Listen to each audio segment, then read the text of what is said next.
Dr. Sarah Chen stood at the observation window of the colony settlement, watching the sky. The afternoon was clear, and the clouds moved slowly across the horizon. She was thinking about her research when someone shouted from the communication center. "Something is coming. Something big." Sarah turned away from the window and ran toward the center. Other colonists were already there, pointing at their screens. A massive shape was approaching the planet. It was so large that it blocked out the sun when it came closer. The humans had never seen anything like it before. The ship was kilometers long. Its surface was made of a strange material that seemed to shift between silver and blue. Light radiated from it, not like normal light from engines, but something else, something that hurt to look at directly. Smaller ships descended from the massive vessel, moving toward the settlement with slow, deliberate grace. Everyone in the colony gathered in the central square. Sarah watched as the ships landed around them, raising dust and heat. The humans looked at each other with fear in their eyes. Some began to pray. Others simply stood silent, waiting for whatever would come next. The ships opened, and figures emerged. They were not human. Their bodies seemed made of pure energy, glowing with an inner light. They stood taller than any human, and they moved in a way that made the air around them shimmer. Their voices, when they spoke, echoed with power that made the ground shake. "I am Commander Kale," said the tallest figure. His voice was like thunder and music mixed together. "We are the Vorath. We are the masters of this region of space. Your species has been discovered. You will now serve us." Sarah felt her heart racing. She forced herself to stay calm and observe. She noticed that the Vorath wore devices on their bodies. She saw energy moving through their forms, controlled and directed. They spoke of miracles and divine power, but Sarah saw something else. She saw technology. Advanced, incredibly advanced, but still technology. The colonists began to bow and kneel. Some cried out prayers, calling the Vorath gods who had descended from heaven. Sarah did not kneel. She watched and listened, and tried to understand. Commander Kale looked directly at Sarah. His eyes glowed brighter. "You there, why do you not show respect?" Sarah felt fear, real and deep. But she forced herself to speak. "I show respect to those who deserve it. I would like to understand more about your people before I decide how to honor you." The other humans gasped. Kale moved toward Sarah, and the ground beneath her feet cracked. His presence was overwhelming, like standing too close to a burning fire. But he stopped. He studied her for a long moment. "You are brave or foolish," Kale said. "Perhaps both. Very well. Your species will learn what it means to serve the Vorath. You will provide resources. You will provide workers. And you will provide your finest minds to help us with our work. In return, we will allow your species to continue existing." He turned away and returned to his ship. The other Vorath followed him. Within hours, they had established a base near the colony, a structure that seemed to grow from the ground itself, made of the same strange, shifting material as their ship. That night, Sarah sat alone in her quarters. She accessed the colony's old archives, looking for records from Earth. She found old stories of scientific breakthroughs, of humans discovering how atoms worked, how energy could be transformed, how gravity bent around massive objects. Everything the Vorath had done, all their seeming miracles, they could be explained by physics.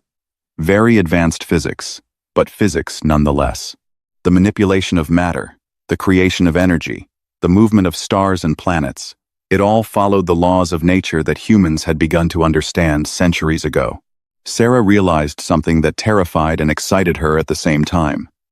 The Vorath were not gods. They were beings who had simply learned to do extraordinary things with technology. If humans continued to advance, if they were given enough time and resources, humans could learn these things too. She made a decision that night. She began to carefully gather information. She recorded everything she could about the Vorath technology. She spoke to other colonists, recruiting those she could trust. She started to plan, though she had no idea yet what she was planning for. Over the following weeks, Commander Kal demanded more and more from the colony. He wanted resources sent to his base. He wanted the colony's best engineers and scientists to work on his projects. Sarah had to watch as people she had known her whole life were taken to work for the Vorath. She saw the looks in their eyes. She saw fear and despair. And she made a choice. She would find a way to resist. She would find a way for humanity to stand against these beings who claimed to be gods. Late one night, she used the colony's old communication equipment to send a message. It was encrypted and hidden inside normal data streams.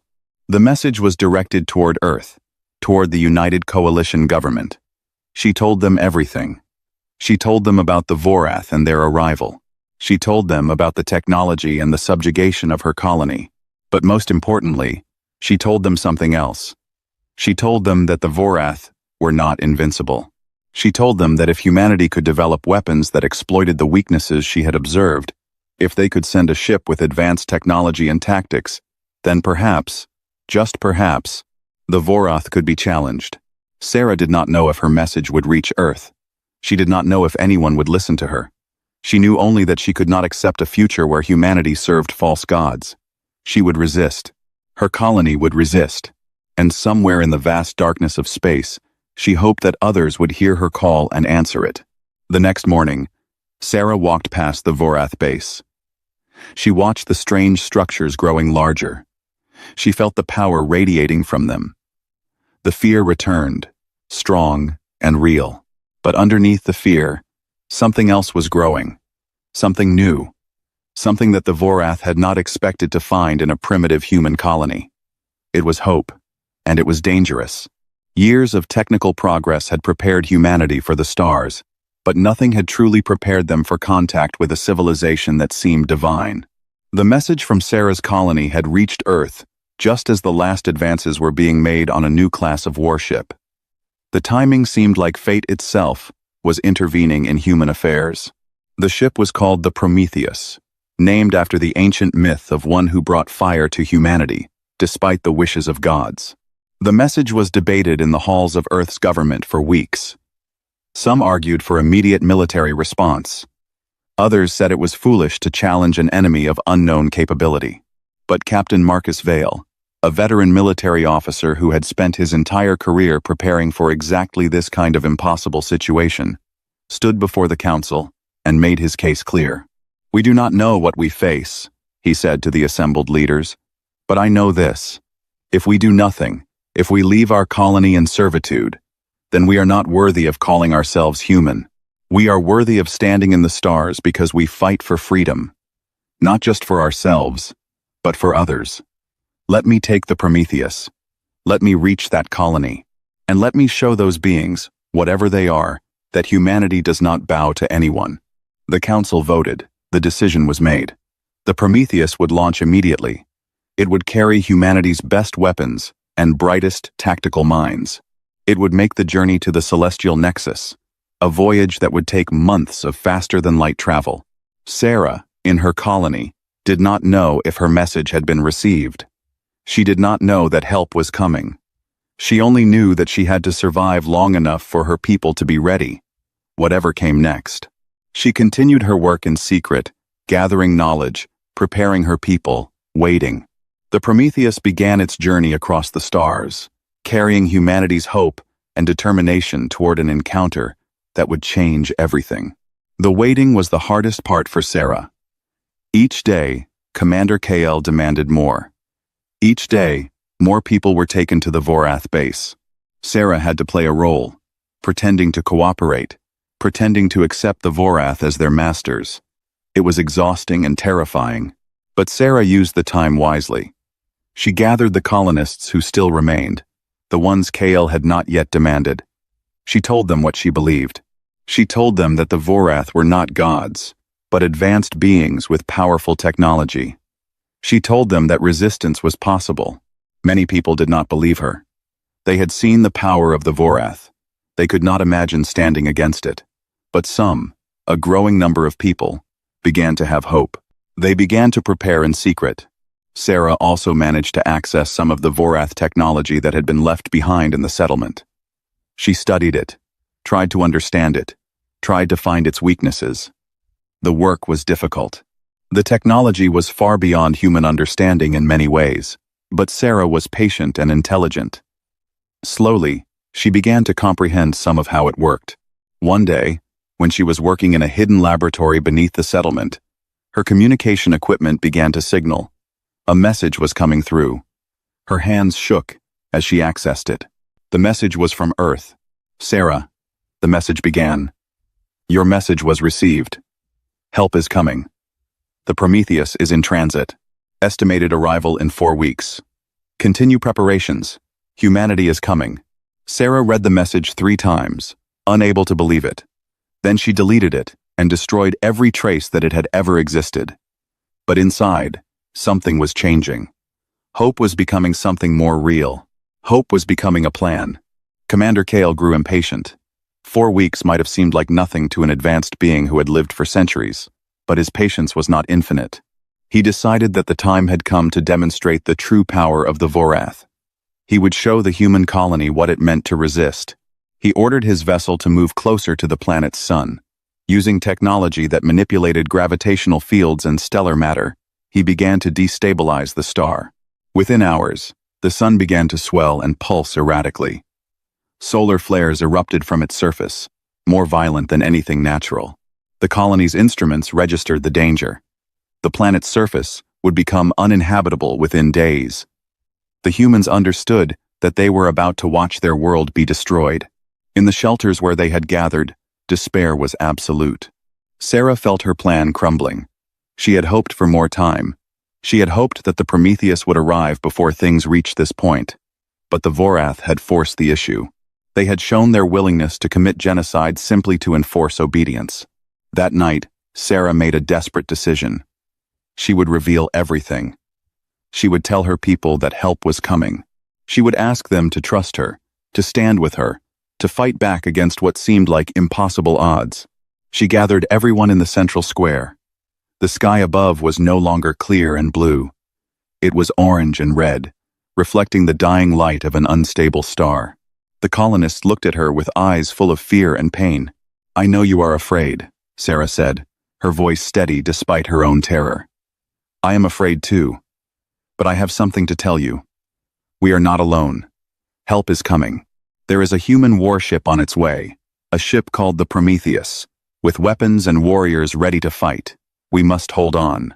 We must survive just a little longer." The people did not respond with cheers. Some looked at her with suspicion, thinking her mad. Others seemed to find a small spark of hope. But they listened, and Sarah began to organize them for what might come next. In space above the planet, the Prometheus was approaching at maximum speed. Its captain, Marcus Vale, was reviewing the tactical data, preparing for an encounter with an enemy more powerful than anything humanity had faced before. He did not know if they would win. He only knew that they had to try. The moment when humanity would stand up to the false gods was nearly here. Everything was about to change. The first blood. The Prometheus emerged from faster-than-light travel with a burst of energy that lit up the entire system. Alarms screamed through the command center as Captain Marcus Vale studied the tactical display. The Vorath ship hung above the planet like a predator, its massive form dwarfing anything humanity had ever built. The sun was still unstable, still dying from the manipulation of Vorath technology. "Time to weapons ready?" Vale asked, his voice calm despite the magnitude of what they were about to do. 90 seconds, Captain," came the response from the weapons officer. "All experimental systems are online. AI tactical system is running full analysis of the enemy vessel." Vale nodded. He was a man who had spent his entire life preparing for impossible moments. Now one was here. He thought of the colonists below, suffering under the threat of their own son's destruction. He thought of Sarah Chen, the woman who had sent the message that brought them here. She was down there, waiting. The Prometheus moved toward the space between the Vorath ship and the colony. It was a bold position, putting themselves directly in the path of what might be overwhelming power. But it was also the right position. It said something. It said that humanity was here. It said that humans would not abandon their own. Commander Kyle noticed the new ship the moment it appeared. His first reaction was confusion. In his long existence, he had never seen a vessel like this. It was small compared to his own ship, but it was wrong somehow.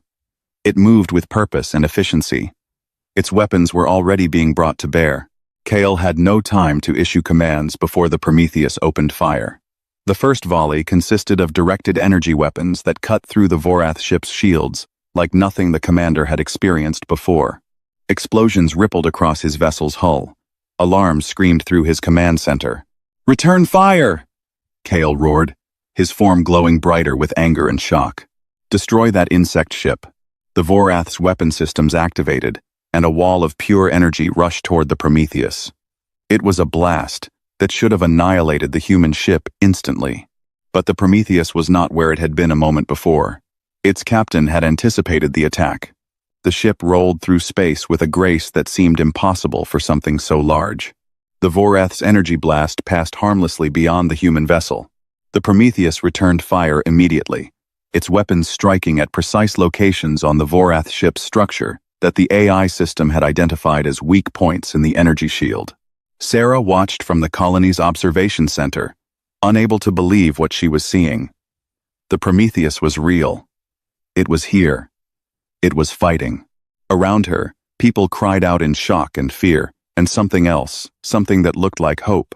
The battle raged above the planet for what seemed like hours but was actually only minutes. The Vorath ship was more powerful in pure energy output, but the Prometheus was faster and more tactical.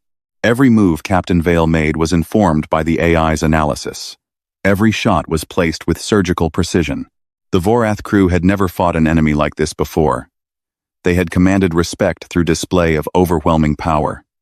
They had destroyed primitive species who challenged them. They had never faced an opponent who could match their tactics and their will to fight. Kale himself left his command center and went to the observation deck. He wanted to see this enemy with his own eyes. What he saw shocked him. The ship was small, but it was moving with a coordination and purpose that reminded him of the ancient wars that the Vorath themselves had fought. Wars from before their long dominance had made conflict seem unnecessary. The Prometheus fired again, striking deep into the Vorath ship's shield systems. The shields collapsed partially. The impact of the next salvo penetrated the hull itself. Fire spread through the Vorath vessel's corridors. Systems began to fail. For the first time in centuries, Commander Kale experienced something he thought he had left behind long ago. He experienced fear. He experienced the knowledge that he might not win. The humans below, the ones he had thought of as insects, had sent a ship that was hurting him. Badly. "Retreat," he ordered, his voice shaking with rage and shock. "Take us away from this system." Now, the Vorath ship's engines came to life. It began to move away from the planet, trailing smoke and damage. The destabilization field it had placed around the sun collapsed as the Vorath's concentration on it was broken. Slowly, the star began to stabilize. The Prometheus did not pursue. Captain Vale understood that his ship had achieved its goal.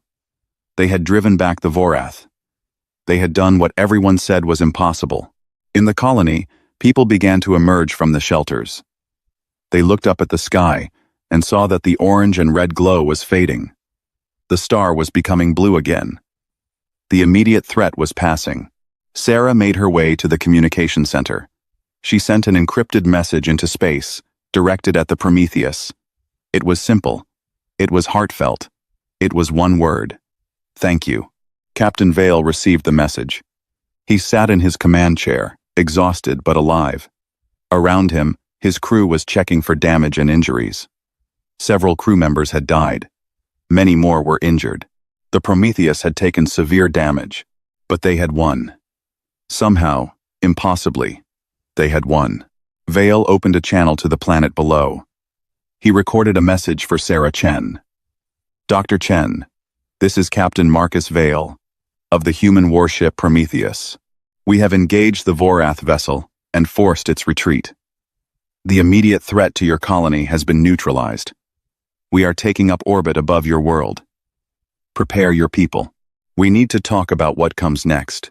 The message reached Sarah's communication center within minutes. She played it back 3 times, listening to the voice of the man who had just changed everything. She thought about what he had said. What came next? What came next was going to change the galaxy. What came next was going to challenge everything the Vorath believed about themselves and their place in the universe. What came next was going to be difficult and dangerous and unpredictable. But for the first time since the Vorath had arrived, Sarah allowed herself to hope without fear. Humanity had fought back. Humanity had survived. And that survival was going to mean something.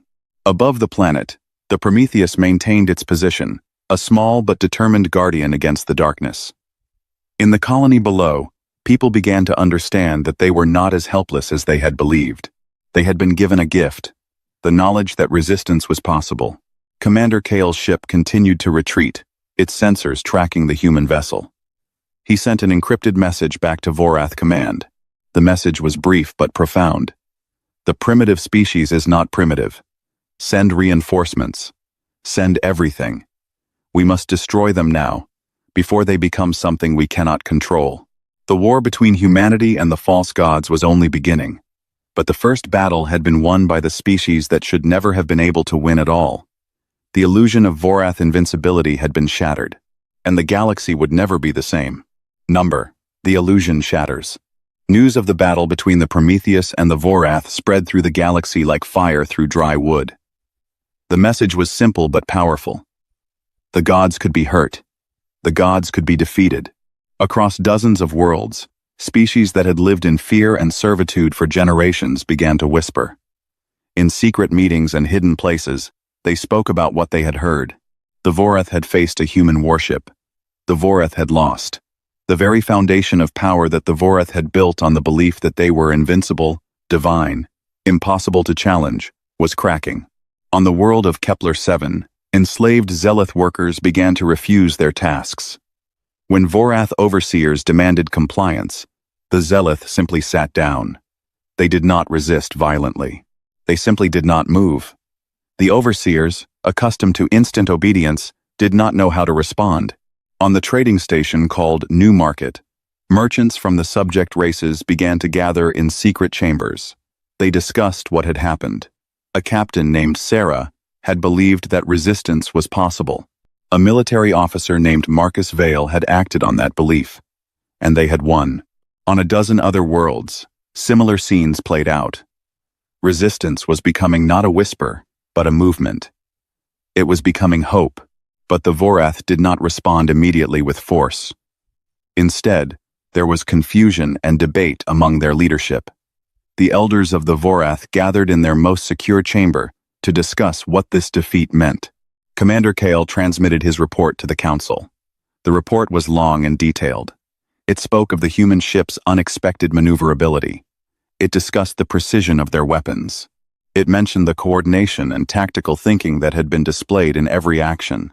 But most importantly, the report acknowledged one thing that Kale had never admitted before. The Vorath had not simply lost because they were careless or overconfident. They had lost because the humans were good fighters. Some of the elder Vorath wanted to respond with overwhelming force. They demanded that the council send a massive armada to destroy both the human ship and the colony it protected. They wanted to make an example so terrible that no other species would ever dare to challenge Vorath authority. But others, particularly the younger council members who had studied human history as an academic matter, suggested something different. They argued that crushing resistance with force might only inspire more resistance.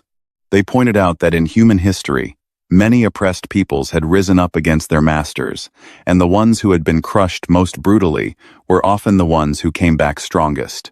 One voice in particular stood out.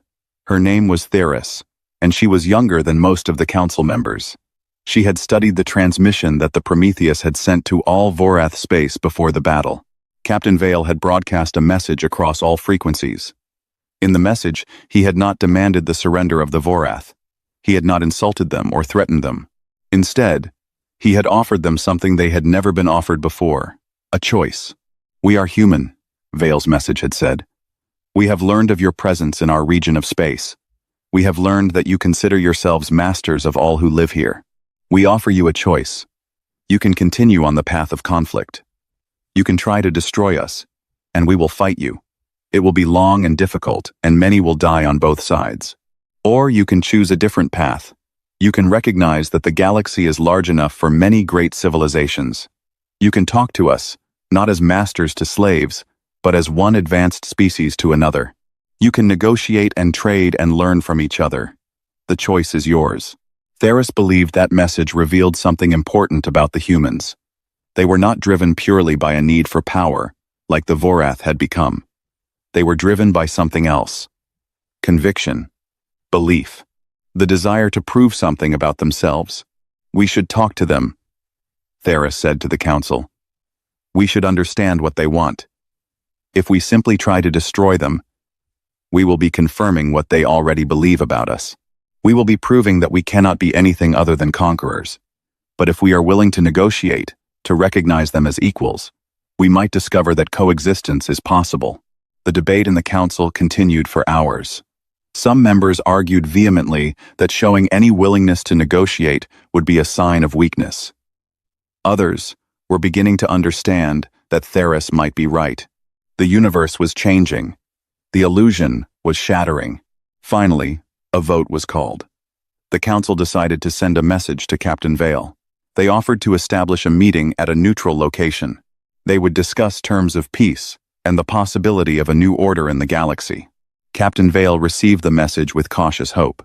He knew that negotiation was difficult, that many things could go wrong. But he also knew that war was even more difficult. He accepted the offer. Sarah watched as events unfolded that she could never have imagined weeks before. She watched as news came that the Vorath were willing to talk. She watched as other species, emboldened by human example, began to demand their own freedoms from Vorath rule. On the world of Kepler-7, the Zealith overseers were recalled. The Vorath withdrew their forces. A new government began to form, one where the Zealith had a voice in their own future. On other worlds, similar changes began to occur. The Vorath did not give up everything immediately. They did not abandon all their claims to power, but they stopped using force. They stopped demanding the absolute obedience they had demanded before. The galaxy was in transition. The age of gods was ending. The age of equals was beginning. Sarah stood with Captain Vale in the colony's command center, watching the updates come in from around the galaxy. Both of them were exhausted. The weight of what they had started was becoming clear. "Do you understand what we have done?" Sarah asked Vale. The captain looked at her, his weathered face showing the strain of the past weeks. "We fought back," he said. "We refused to accept that our fate was determined by others. And in doing that, we gave permission to others to do the same. They are calling us liberators," Sarah said. "Some of them are calling you a hero, but this is not over. There will be those among the Vorath who will not accept this. There will be those who will want to return to the old ways." Vale nodded. "I know. There always are. But that is a problem for tomorrow. Today, we have given hope to millions. Today, we have proven that the impossible is possible. That matters." Across the galaxy, species that had lived in fear for generations were beginning to believe that they had a future that was not predetermined by their masters. The illusion of Vorath divinity was not completely destroyed, but it was shattered, broken into pieces that could never be reassembled in quite the same way. The meeting between humans and Vorath would be difficult. There would be arguments and disagreements. There would be moments when it seemed like war would return. But something fundamental had changed. Both species now knew that coexistence was possible. Both species now understood that the other was worthy of being treated as an equal. And in that understanding, the foundation was laid for something new. Not a human-dominated galaxy, not a Vorath-dominated galaxy, but a galaxy where multiple civilizations could exist, could compete, could cooperate, could grow together. The first blood had been drawn. The illusion had been shattered, and the galaxy would never be the same. Number A. New Covenant. The station floated in neutral space, far from any world that could claim it. It was not large, but it had been hastily prepared for the most important meeting in the history of the galaxy. Representatives from the Vorath would arrive first. Then would come Captain Marcus Vale and his delegation from humanity. Sarah Chen stood in the observation room and looked out at the stars. In the past 3 months, everything had changed. The Vorath had officially ended their policy of conquest. They had recognized the rights of their former subject species to govern themselves. But more importantly, They had agreed to recognize humanity as an equal power in galactic affairs. The negotiations had been long and difficult. There had been moments when they seemed on the verge of collapse. The older members of the Vorath Council still believed that they should be dominant. Some humans had argued that they should demand more from the Vorath, that they should take revenge for the generations of oppression.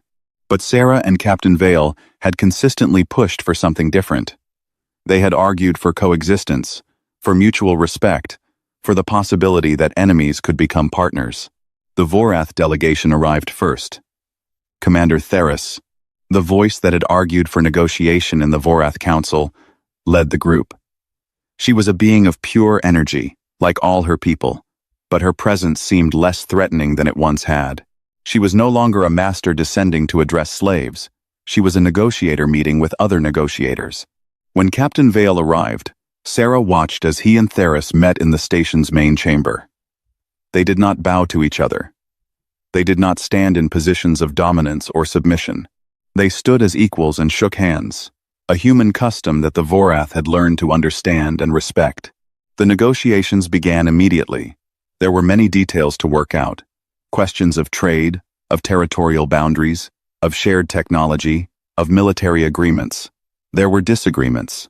There were moments of tension, but there were also moments of understanding, of genuine connection between two civilizations that had come to see each other as more than enemies or masters and slaves. Over the course of 2 weeks, a document was drafted. It was called the Covenant of Equals. In it, the Vorath recognized the independence and sovereignty of all the species in the galaxy.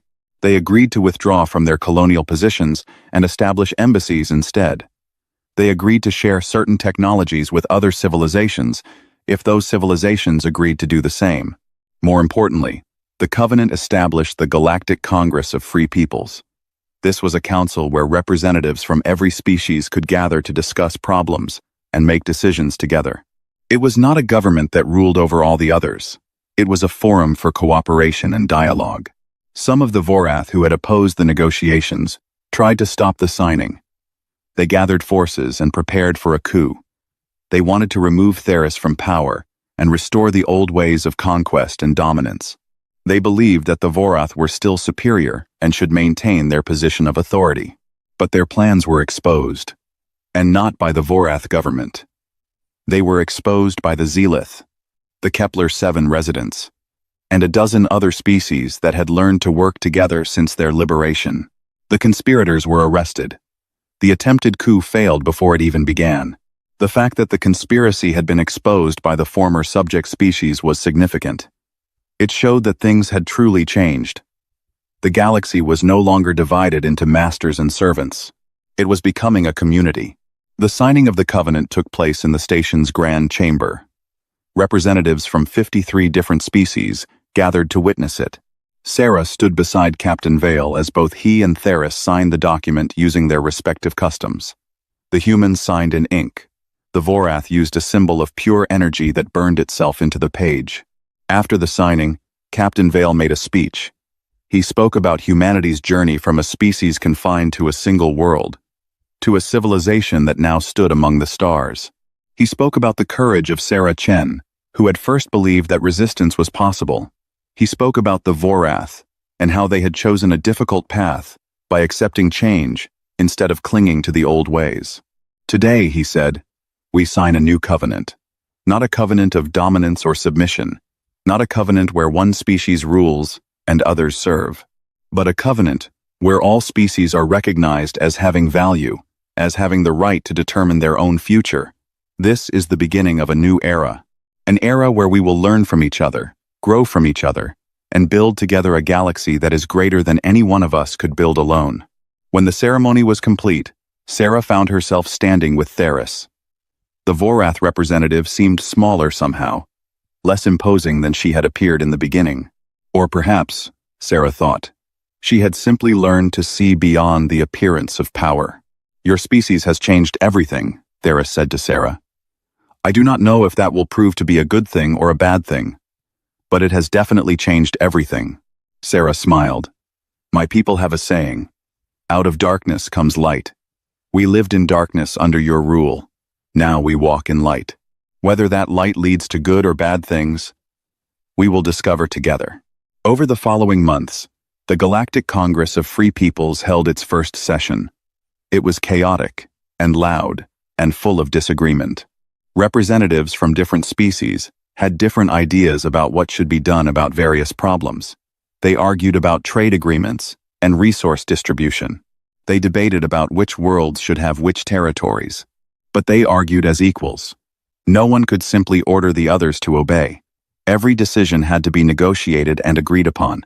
It was slower than the old way, where the Vorath could simply command and everyone else would comply. But it was far more just. Captain Marcus Vale was promoted to commander of a new human space force. His job was to protect human interests in the galaxy and to explore new regions of space. The Prometheus became the flagship of this new force, the symbol of human strength and determination. Sarah Chen became Earth's ambassador to the Galactic Congress. She represented humanity's interests, but also worked to build bridges between species. She was a symbol of hope and possibility, the woman who had believed that humans could stand against gods. Years passed. The galaxy changed slowly. Trade increased between species. Technology was shared. Mixed crews began to work together on exploration and research missions. Young people from different species studied together, learned together, and built friendships that would have been unthinkable years before. But there were still challenges. There were still those among the Vorath who resented the loss of their absolute power. There were conflicts between human and Vorath interests in certain regions. There were species that struggled to adapt to the new order. One day, Sarah received a message from the Vorath High Council. It was not an apology. The Vorath were not a species that apologized easily, but it was something close to one. You have proven, the message said, that divinity is not destiny, neither is subjugation. We were wrong to believe that we were gods who should rule all others. We were wrong to believe that other species were less than we were. We still do not agree with humans on many things. We still believe that the Vorath are a great and powerful civilization. But we have come to understand that greatness does not require dominance. Greatness can come from cooperation and from building something together that is greater than any of us could build alone. Sarah read the message several times. It was not perfect. It did not fully acknowledge the pain and suffering that had been caused, but it was real, it was honest, and it showed that even the Vorath were capable of change. She looked out from the window of the diplomatic vessel where she was traveling. The stars looked the same as they always had, but everything else had changed. Humanity had arrived at the stars not as servants or as conquerors, but as architects of a new galactic civilization. The age of gods had ended. The age of equals had begun.